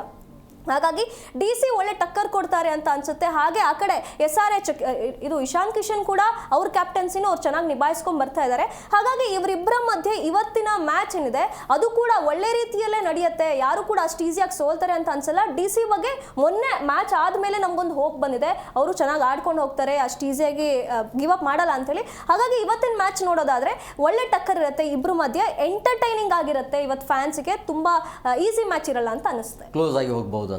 ರಘುವೀರ್ ಅವರೇ, ಇವತ್ತು ಹೈದರಾಬಾದ್ ಅಂತೂ ಮನೆ ಅಂಗಳ ಅಂತಂದಾಗ ಬಿಡೋದಿಲ್ಲ ಟೀಮ್, ಅದು ಅವರು ಜಾಸ್ತಿ ರೇಟ್ ಅವ್ರ ಕಡೆನೇ ಇರೋದು ಮನೆ ಅಂಗಳ ಅಂತ ಬಂದಾಗ. ಬಟ್ DCಗಂತೂ ಚಾಲೆಂಜ್ ಇರುತ್ತಾ ಇವತ್ತಿನ ಪಂದ್ಯ? ಯಾಕಂದ್ರೆ RCB ಮೇಲೆ ಅಷ್ಟು ಬಲಿಷ್ಠ ತಂಡನೇ ನಾವು ಗೆಲ್ಸ್ಕೊಂಡು ಬರ್ತೀವಿ ಅನ್ನೋದು ಕಾನ್ಫಿಡೆಂಟ್ ಇರುತ್ತೆ ಹೇಗೆ? ಹೌದು, ಇವಾಗ ನಾವು ನೋಡಿದ್ವಿ, ಇವಾಗ ರಾಜೀವ್ ಗಾಂಧಿ ಸ್ಟೇಡಿಯಂ ಅಂತ ನೋಡಿದಾಗ ಸ್ವಲ್ಪ ರನ್ ಮಳೆ ಬರುವಂಥದ್ದು ತುಂಬ ಇದೆ. ಯಾಕಂತಂದಾಗ ಕಳೆದ ಒಂದು ಟ್ರ್ಯಾಕ್ ರೆಕಾರ್ಡ್ ನೋಡಿದಾಗ 250 ಸ್ಕೋರ್ಗಳು ಇಲ್ಲಿ ಆಗಿದೆ. ಒಂಥರ ಈ ಪಿಚ್ನಲ್ಲಿ ರನ್ಗಳು ತುಂಬಾ ಬರ್ತವೆ, ಆ ಒಂದು ನಿಟ್ಟಿನಲ್ಲಿ ಇವತ್ತು ರನ್ ಮಳೆ ಬರುವಂಥ ಸಾಧ್ಯತೆಗಳು ತುಂಬ ಇದೆ. ಆದರೆ ನಿನ್ನೆ ಕಳೆದ ಒಂದು ಮ್ಯಾಚ್ನಲ್ಲಿ ಏನಾಗಿರುತ್ತೆ ಅಂದರೆ ಹೈದರಾಬಾದ್ ತಂಡ ಹೇಳ್ಕೊಳ್ಳುವಂಥ ಪ್ರದರ್ಶನ ಏನು ಆ ಥರ ಕೊಟ್ಟಿಲ್ಲ. ಯಾಕಂತಂದರೆ ನಾಯಕ ಇಶಾನ್ ಕಿಶನ್ ಅದ್ಭುತವಾಗಿ ಕ್ಯಾಪ್ಟನ್ಸಿ ನಿಭಾಯಿಸ್ಕೊಂಡು ಬರ್ತಾ ಇದ್ದಾರೆ. ಅವರು ದೇಶಿಗೆ ಏನು ಡೊಮೆಸ್ಟಿಕ್ ಕ್ರಿಕೆಟ್ನಲ್ಲಿ ಅದ್ಭುತವಾದ ನಾಯಕತ್ವನೇ ವಹಿಸ್ಕೊಂಡು ಬಂದಿದ್ದಾರೆ. ಆದರೆ ಪ್ಯಾಟ್ ಕಮಿನ್ಸ್ ಅವರ ಒಂದು ಏನು ನಾಯಕತ್ವ ವಹಿಸ್ಕೊಂಡು ಬರ್ತಾ ಇದ್ದಾರಲ್ಲ, ಆ ಒಂದು ಕಂಪ್ಲೀಟ್ ಟೀಮ್ ಇಲ್ಲಿ ಬರ್ತಾ ಇಲ್ಲ. ಇವಾಗ ನಾವು ಸ್ಟಾರ್ಟಿಂಗಲ್ಲೇ ನೋಡಿದಾಗ ಹೈದರಾಬಾದ್ ತಂಡ ಯಾವ ರೀತಿ ಇತ್ತಂದರೆ ಬ್ಯಾಟಿಂಗ್ನಲ್ಲಿ ತುಂಬ ಚೆನ್ನಾಗಿದೆ, ಆದರೆ ಬಾಲಿಂಗ್ ಕೊಲ್ಯಾಪ್ಸ್ ಆಗಿತ್ತು. ಬಾಲಿಂಗ್ನಲ್ಲಿ ಹೇಳ್ಕೊಳ್ಳುವಂಥ ಪ್ರದರ್ಶನ ಯಾರಿಂದ ಬರ್ತಾ ಇಲ್ಲ. ಆದರೆ ಕಳೆದ 2 ಮ್ಯಾಚ್ನಲ್ಲಿ ಅವ್ರು ಏನಂದರೆ ಬಾಲಿಂಗ್ನಲ್ಲೂ ಕಮ್ಬ್ಯಾಕ್ ಮಾಡಿದ್ದಾರೆ. ಆದರೆ ಕಂಪ್ಲೀಟ್ ಏನಂತ ಅಂದರೆ DC ಕಂಪೇರ್ ಮಾಡಿದರೆ SRH ಯಾಕೋ ಇವತ್ತು ವೀಕ್ ಡಲ್ ಹೊಡಿತಾ ಇದೆ. DC ಯಾಕೆ ನಾನು ಸ್ಟ್ರಾಂಗ್ ಅಂತ ಹೇಳ್ತಾ ಇದ್ದೀನಿ ಅಂದರೆ ಅವರು RCB ಏನು ಡಿಫೆಂಡಿಂಗ್ ಚಾಂಪಿಯನ್ RCBನ ಸೋಲ್ಸಿರೋದಿದೆಯಲ್ಲ, ಅವ್ರಿಗೊಂದು ಕಾನ್ಫಿಡೆನ್ಸ್ ತಂದುಕೊಟ್ಟಿದೆ. ಯಾವ ರೀತಿ DC ಪ್ಲ್ಯಾನ್ ಆಗಿ ಬಂದು RCBನ ಯಾವ ರೀತಿ ಸೋಲ್ಸಿತ್ತಲ್ಲ, ಅದೇ ರೀತಿ ಅವರು SRH ಅನ್ನು ಸೋಲ್ಸೋದಕ್ಕೂ ಅಷ್ಟೇ ಚೆನ್ನಾಗಿ ಬರ್ತಾ ಇದ್ದಾರೆ. ಇವಾಗ ರಘು, ನಂದು KL ರಾಹುಲ್ ಬಗ್ಗೆ ಅಸಮಾಧಾನ ಇದೆ. ಏನಂದರೆ ನೀವು ಅಬ್ಸರ್ವ್ ಮಾಡಿ, KL ರಾಹುಲ್ RCB ಮ್ಯಾಚ್ ಇದ್ದಾಗ ಮಾತ್ರ ಆ್ಯಕ್ಟಿವ್ ಆಗಿರ್ತಾನೆ KL ರಾಹುಲ್, ಉಳಿದ ಮ್ಯಾಚಲ್ಲಿ ಸತ್ತು ಹೆಣ ಥರ ಇರ್ತಾನೆ. ನಾನು ಅಬ್ಸರ್ವ್ ಮಾಡಿದ್ದೀನಿ. ಅಂದರೆ RCB ಅಂತ ಬಂದಾಗ ಯಾಕೆ ಎಷ್ಟೊಂದು ಆ್ಯಕ್ಟಿವ್, ಸೋಲಿಸಲೇಬೇಕು ಅನ್ನೋ ಹಠ ಯಾಕೆ ಇರಲಿ? ನಮ್ಮ ಹುಡುಗ, ನಾನು ಅದನ್ನು ಹೇಳ್ತಾ ಇಲ್ಲ. ಉಳಿದ ಮ್ಯಾಚಲ್ಲಿ ಆ ಆ್ಯಕ್ಟಿವ್ನೆಸ್ ಯಾಕಿರಲ್ಲ ಅಂತ ನೀವು ನೋಡಬೇಕಾದ್ರೆ ಕಳೆದ ಪಂದ್ಯ RCB ವಿರುದ್ಧ ಹೆಂಗಿದ್ರು, ಫೀಲ್ಡ್ನಲ್ಲಿ ನಿಲ್ಲಿಸೋದು, ಇಲ್ಲಿ ನಿಲ್ಲಿಸೋದು, ಬ್ಯಾಟಿಂಗ್ ಆಡೋದೇನು, ಬೇರೆ ಪಂದ್ಯಗಳಿಗೆ ಯಾಕೆ ಬರಲ್ಲ ಆ ಎನರ್ಜಿ? ಅಂದರೆ ನಮ್ಮವರು ನಮಗೇನೆ ಹಿಂಗಾದ್ರೆ ಹೇಗೆ ಅಂತ ನಾನು ಹೇಳ್ತಾ ಇರೋದು ಅಷ್ಟೇ. ಇಲ್ಲ, ನನಗೆ ಇದು ಕಂಪ್ಲೀಟ್ ನಾನು ಅಗ್ರಿ ಮಾಡೋಕೆ ನನಗೆ ಅನಿಸ್ತಾ ಇಲ್ಲ. ಯಾಕಂತಂದರೆ KL ರಾಹುಲ್ ಅಂತ ಬಂದಾಗ ಚಿನ್ನಸ್ವಾಮಿಲಿ ಆಡಬೇಕಾದ್ರೆ ಹೌದು ಅವರಿಗೆ ಆ ಪಿಚ್ ಕಂಡೀಷನ್ ಗೊತ್ತಿರುತ್ತೆ. ಅದಾಗ ಅವರು ಸ್ಟೇಟ್ಮೆಂಟು ಕೊಟ್ಟಿದ್ದಾರೆ, ಇದು ನನ್ನ ಪಿಚ್ಚು, ನನ್ನ ಗ್ರೌಂಡು, ಇದು ನನಗೆ ಯಾವ ರೀತಿ ರಿಯಾಕ್ಟ್ ಮಾಡುತ್ತೆ ಅಂತ ನನಗೆ ಗೊತ್ತಿದೆ, ಅದಕ್ಕೆ ಯಾವ ರೀತಿ ಆಡಬೇಕು ಅನ್ನೋದು ಆ ಒಂದು ನಿಟ್ಟಿನಲ್ಲಿ ಆ ಒಂದು ಆ್ಯಂಗಲಲ್ಲಿ ನಮಗೆ ತೋರಿಸಿರ್ಬೋದು. ಬಟ್ KL ರಾಹುಲ್ ಅಂತ ಬಂದಾಗ ಅವರು ಬ್ಯಾಟಿಂದ ರನ್ ಬಂದೇ ಬರುತ್ತೆ, ಅವರು ತಂಡನ ಗೆಲ್ಲಿಸೋದಕ್ಕೆ ತುಂಬ ಚೆನ್ನಾಗಿರೋ ಎಫರ್ಟನ್ನೇ ಕೊಡ್ತಾರೆ. ಇವಾಗ ನಾನು ಒಂದೇ ಸಿಂಪಲ್ ಉದಾಹರಣೆ ಕೊಟ್ಬಿಡ್ತೀನಿ. LSG ಅಂತ ಬಂದಾಗ LSGಯಲ್ಲಿ ಆ ಒಂದು ಓನರ್ದು ಏನು ಸ್ವಲ್ಪ ಗಲಭೆ ಇದೆ ಏನು ಇವಾಗ ನೋಡಿ LSG ತಂಡ KL ರಾಹುಲ್ ಇರಬೇಕಾದ್ರೆ ಹೇಗಿತ್ತು, ಇವಾಗ ರಿಷಬ್ ಪಂತ್ ಏನು ಅವರು KL ರಾಹುಲ್ನ ಕೈ ಬಿಟ್ಟು ಒಂದು ಹೊಸ ಟೀಮ್ ಕಟ್ತಾರೆ. ಇವಾಗ ತಂಡ ಯಾವ ರೀತಿ ಇದೆ, ಇಲ್ಲಿ ಕ್ವಾಲಿಫೈಯೂ ಆಗ್ತಾ ಇಲ್ಲ. ಆವಾಗ ಅಟ್ಲೀಸ್ಟ್ ಅವರು ಕ್ವಾಲಿಫೈಯರು ಆಗ್ತಾ ಇದ್ರು KL ರಾಹುಲ್ ನಾಯಕತ್ವ ವಹಿಸಿದಾಗ. KL ರಾಹುಲ್ ಒಬ್ಬ ನಾಯಕನ ಸ್ಥಾನ ಎಲ್ಲ ಇದೆ, ಆದರೆ ಅವರಿಗೆ ಇವಾಗ ಕ್ಯಾಪ್ಟನ್ಸಿ ಮಾಡ್ತಾ ಇಲ್ಲ. ಅಕ್ಷರ್ ಪಟೇಲ್ DC ಕ್ಯಾಪ್ಟನ್ ಆಗಿರ್ಬೋದು, ಆದರೆ KL ರಾಹುಲ್ ಅಂತ ಬಂದಾಗ ಅವರಲ್ಲಿ ನಾಯಕತ್ವ ಗುಣ ಇದೆ. ಅವರು ಇಂಡಿಯಾ ಟೀಮ್ನ ಲೀಡ್ ಮಾಡಿದವರು, ಅವರಿಗೆ ಎಲ್ಲ ಕಂಪ್ಲೀಟ್ ಎಬಿಲಿಟಿ ಇದೆ. ಆ ಒಂದು ನಿಟ್ಟಿನಲ್ಲಿ ಅವರು ಅಕ್ಷರ್ ಪಟೇಲ್ಗಿಂತ ನಾಯಕನ ಸ್ಥಾನದಲ್ಲಿ ಅವರು ತುಂಬ ಚೆನ್ನಾಗಿದ್ದಾರೆ. ಅವರು ಆ ಒಂದು ಸ್ಥಾನದಲ್ಲಿ ನಿಂತು ತಂಡನ ಗೆಲ್ಸೋದಕ್ಕೆ ಮುನ್ನಡೆಸ್ತಾರೆ. ಅದೇ ರೀತಿ ಬ್ಯಾಟಿಂಗ್ ಅಂತ ಬಂದಾಗ ಹೌದು ಚಿನ್ನಸ್ವಾಮಿಲಿ ಆಡಬೇಕಾದ್ರೆ ಅವ್ರ ಬ್ಯಾಟಿಂದ ರನ್ ಬಂದೇ ಬರುತ್ತೆ. ಯಾಕಂತಂದರೆ ಇವಾಗ ಮನೆ ಅಂಗಳದಲ್ಲಿ ಆಡಬೇಕಾದ್ರೆ ಎಲ್ಲರೂ ಅವ್ರ ಕೈಯಲ್ಲಿ ಇರುತ್ತೆ. ಇವಾಗ ನೋಡಿ ಮುಂಬೈ ಇಂಡಿಯನ್ಸ್ನಲ್ಲಿ ಯಾಕೆ ಚೆನ್ನಾಗಿ ಆಡ್ತಾರೆ ಅಂದರೆ ಅಲ್ಲಿ ಲೋಕಲ್ ಬಾಯ್ಸ್ ಆಡ್ತಾರೆ, ರೋಹಿತ್ ಶರ್ಮಾ ಆಡ್ತಾರೆ, ಸೂರ್ಯಕುಮಾರ್ ಯಾದವ್ ಅವರು ಆಡ್ತಾರೆ. ಹಾಗಾಗಿ ಅವರಿಗೆ ಒಂದು ಪ್ಲಸ್ ಪಾಯಿಂಟ್ ಇರುತ್ತೆ. ಆದರೆ ನಮ್ಮಲ್ಲಿ ಆ ರೀತಿಯ ಯಾವುದು ಹೇಳ್ಕೊಳ್ಳುವಂಥ ಆಟಗಾರಿಲ್ಲ. ದೇವದತ್ ಪಡಿಗಲ್ ಒಬ್ಬ ಬಿಟ್ಟರೆ ಬಾಕಿರೆಲ್ಲರೂ ಹೊರಗಿನವರೇ ಅಂತಾನೆ ಹೇಳ್ಬೋದು. ಆದರೆ ಅಲ್ಲ, RCB ಪಂದ್ಯ ಅಂದ್ರೆ ಫುಲ್ ಆಕ್ಟಿವ್ ಆಗಿರ್ತಾರೆ, ನೀವು ಬೇಕಾದ್ರೆ ಅಬ್ಸರ್ವ್ ಮಾಡಿ ಗೊತ್ತಾ? ಹೌದು, ನಾನು ಅದನ್ನ ನೋಡಿದ್ದೀನಿ. ಅವರಿಗೆ ಒಂದು ಇದೆ, ಯಾಕಂತಂದ್ರೆ ಅವರು ಕಳೆದ ಬಾರಿ ಅವರನ್ನ ಆಕ್ಷನ್ ಅಲ್ಲಿ ಎಲ್ಲಿ ಎನರ್ಜಿ ಬಂದ್ಬಿಡುತ್ತೆ ಇದ್ದಕ್ಕಿದ್ದಂಗೆ. ಇರ್ಲಿ, ಪರವಾಗಿಲ್ಲ, ಸಮಸ್ಯೆ ಏನಿಲ್ಲ. ನೀವೇನು ಹೇಳ್ತೀರಿ KL ರಾಹುಲ್ ಬಗ್ಗೆ? ಹೌದು ನಾವು ಹಿಂದೆ ಕೂಡ ಇದು ಫಸ್ಟ್ ಟೈಮ್ ಅಲ್ಲ, ಹಿಂದೆ ಕೂಡ DC ವರ್ಸಸ್ RCB ಇದು ಚಿನ್ನಸ್ವಾಮಿಲಿ ಇದ್ದಾಗ ಅವ್ರದ್ದೊಂದು ಸೈನ್ ಇತ್ತು, ಅವರೊಂದು ಅದೇ ಹಿಂಗೆ ವೃತ್ತ ಬರೆದ್ಬಿಟ್ಟು ಇದು ನನ್ನ ಟೆರಿಟರಿ ಅಂತ ಹೇಳ್ಕೊಂಡಾಗ ಅಲ್ಲಿ ನಾವು ಇದು ರಿವೆಂಜ್ ಆಗಿ ಮೊನ್ನೆ ಆಡಬೇಕು ಅಂತ ಹೊರಟ್ವಿ. ಅಲ್ಲೂ ಕೂಡ KL ರಾಹುಲ್ ಅವರು ಅವತ್ತು ಆ ರೀತಿಯಾಗಿ ಪ್ರದರ್ಶನ ಕೊಟ್ಟರು. ಆಗ ನಮಗೆ ಅಲ್ಲೊಂದು ಡೈಲಮಾ ಏನು ಅಂತಂದ್ರೆ, ಅವರು ನಿಜವಾಗ್ಲೂ ಚಿನ್ನಸ್ವಾಮಿ ಅಂತ ಹೇಳಿ ಆಡ್ತಿದಾರೋ RCB ಅಂತ ಹೇಳಿ ಆಡ್ತಿದಾರೋ ಅಥವಾ ಅವತ್ತು ಅವ್ರ ಬರ್ಡೇ ಇತ್ತ ಅಂತ ಆ ಥರ ಆಡಿದ್ರೋ ಗೊತ್ತಿಲ್ಲ. ಒಟ್ಟಲ್ಲಿ ಯಾವಾಗಲೂ ಕೂಡ ಚಿನ್ನಸ್ವಾಮಿಯಲ್ಲಿ RCB ಮ್ಯಾಚ್ ಇದ್ದಾಗ ಅವ್ರು ಇದೇ ರೀತಿಯಾದ ಪ್ರದರ್ಶನ ಕೊಡ್ತಾರೆ. ಕೆಲವೊಂದಿಷ್ಟು ಜನ ಹೇಳೋ ಪ್ರಕಾರ ಇಲ್ಲಿ RCBಗೆ ಕರ್ನಾಟಕದ ಪ್ಲೇಯರ್ ಇಷ್ಟು ಒಳ್ಳೆ ಆಟಗಾರ ಇದ್ರೂ ಕೂಡ ಬೆಂಗಳೂರಿಗೆ ಅವ್ರನ್ನ ತಗೊಳ್ತಾ ಇಲ್ವಂತ ಅಸಮಾಧಾನ KL ರಾಹುಲ್ಗೆ ಇದೆಯಾ ಅನ್ನುವಂಥ ಅನುಮಾನಗಳು ಕೂಡ ಈಗ ಸುಮಾರು ಜನ ಹೇಳಿರುವಂಥದ್ದು. ಹಾಗಾಗಿ ಇದು ಒಂದ್ ಕಡೆ ಕಾರಣ ಆಗಿರ್ಬೋದು, ಬೆಂಗಳೂರಿಗೆ KL ರಾಹುಲ್ ಅವ್ರನ್ನ ತಗೊಳ್ತಾ ಇರುವಂಥ ಕಾರಣ. ಅವ್ರು ಈ ರೀತಿಯಾಗಿ ಪ್ರತಿ ಸರಿ ನಮ್ಮ RCB ವಿರುದ್ಧ ಅಷ್ಟು ಆಕ್ಟಿವ್ ಆಗಿ ಆಡ್ತಾರೆ ಅನ್ನೋ ರೀತಿಯಲ್ಲಿ ಎಲ್ರಿಗೂ ಕೂಡ ಫೀಲ್ ಮಾಡುವಂತೆ ಅವರು ಪ್ರದರ್ಶನ ಮಾಡ್ತಿರೋದಂತೂ ನಿಜ. ಏನೇ ಆಗಿ ನಮ್ಮ ಹುಡುಗ ಅಲ್ವಾ, ಎಷ್ಟು ಇವತ್ತು ಗೆಲ್ಲಬೇಕು ಅಂದರೆ ಎಷ್ಟು ಸ್ಕೋರ್ ಹೊಡಿಬೇಕು ಫಸ್ಟ್ ಬ್ಯಾಟ್ ಇದ್ದವ್ರು? ಫಸ್ಟ್ ಬ್ಯಾಟಿಂಗ್ ಇದ್ದರು 200+ ಹೊಡಿಲೇಬೇಕಾಗಿರುತ್ತೆ. ಯಾಕಂತಂದರೆ ಇವಾಗ DC ಇವಾಗ ಮೊದಲು ಬ್ಯಾಟಿಂಗ್ ಹೈದರಾಬಾದ್ ಅಂದರೆ ಅಂದ್ಕೊಂಡಿರ್ತೀವಿ ಟೀಮ್ ಹೆಡ್ ಅವ್ರ ಬ್ಯಾಟಿಂದ ರನ್ ಬರ್ತಾ ಇಲ್ಲ. ಅಭಿಷೇಕ್ ಶರ್ಮಾ ಅವರು ಸ್ಫೋಟಕ ಬ್ಯಾಟ್ಸ್ಮನ್, ಅವ್ರ ಬ್ಯಾಟಿಂದನೂ ಒಂದು ಮ್ಯಾಚ್ ಆಡ್ತಾರೆ, ಒಂದು ಮ್ಯಾಚ್ ಆಡಲ್ಲ. ಆ ರೀತಿ ಅವ್ರೇನಾದರೂ ನಿಂತರೆ, ಓಪನರ್ಸ್ ಏನಾದರೂ ನಿಂತರೆ 200+ ಅಂತೂ ಗ್ಯಾರಂಟಿ. ಅದನ್ನು DC ಅವರು ಅಷ್ಟೇ ಚೆನ್ನಾಗಿ ಫಿನಿಷರ್ಸನ್ನು ನೋಡಿದ್ವಿ. ಸ್ಟಬ್ಸ್ ಆಗಿರ್ಬೋದು, ಡೇವಿಡ್ ಮಿಲ್ಲರ್ ಅವರು ಆಗಿರ್ಬೋದು, ಇವರು ಚೇಸ್ ಮಾಡುವಂಥ ಎಲ್ಲ ಎಬಿಲಿಟಿ ಇವರಲ್ಲೂ ಇದೆ. ಹಾಗಾಗಿ DC ಸೋಲ್ಸ್ಬೇಕಂದ್ರೆ SRH ಮೊದಲು ಬ್ಯಾಟಿಂಗ್ ಮಾಡಿದ್ರೆ 200+ ಆಗಿರಬೇಕಾಗಿರುತ್ತೆ. DC-ಗೆ ಯಾವುದೇ ಟೆನ್ಷನ್ ಇಲ್ಲ, ಅವರು ಯಾವುದೇ ಹಂತದಲ್ಲೂ ಆಡ್ಬೋದು. ಯಾರು ಗೆಲ್ತಾರೆ ಇವತ್ತು DC ನಿಮ್ಮ ಪ್ರಕಾರ? DC-ನೇ ಅನಿಸ್ತದೆ. Yes, thank you very much ಇಬ್ಬರಿಗೂ ಇಷ್ಟೊತ್ತು ಕಾರ್ಯಕ್ರಮಕ್ಕೆ ಜಾಯ್ನ್ ಆಗಿದ್ದಕ್ಕೆ. ಎಸ್ ಸರ್, ನೋಡಿದ್ರಲ್ಲ ವೀಕ್ಷಕರು, ಇವತ್ತು ಕೂಡ ಹೈ ವೋಲ್ಟೇಜ್ ಕದನ ಇರುತ್ತೆ. SRH ಹಾಗೂ DC ನಡುವೆ ನಡೆಯುವಂಥ ಹೈ ವೋಲ್ಟೇಜ್ ಕದನ ಇದೆ. ಯಾಕಂದರೆ ಒನ್ ಸೈಡ್ ಮ್ಯಾಚ್ ಆಗಲ್ಲ, ಯಾಕಂದರೆ ಎರಡು ಟೀಮ್ ಬಲಿಷ್ಠ ಆಗಿರೋದ್ರಿಂದ ಕೊನೆಯ ತನಕ ಈ ಪಂದ್ಯ ಅಂತೂ ಇರುತ್ತೆ. ಸೊ ಹಂಗಾಗಿ ನೋಡಿ, ಮಜಾ ಮಾಡಿ, ಎಂಜಾಯ್ ಮಾಡಿ ಅಂತ ಹೇಳ್ತಾ ಇವತ್ತಿನ ಕಾರ್ಯಕ್ರಮವನ್ನು ಮುಗಿಸ್ತೀವಿ. ನೋಡ್ತಾ ಇರಿ ಜಿ ಕನ್ನಡ ನ್ಯೂಸ್, ಸತ್ಯವೇ ಸುದ್ದಿಯ ಜೀವಾಳ.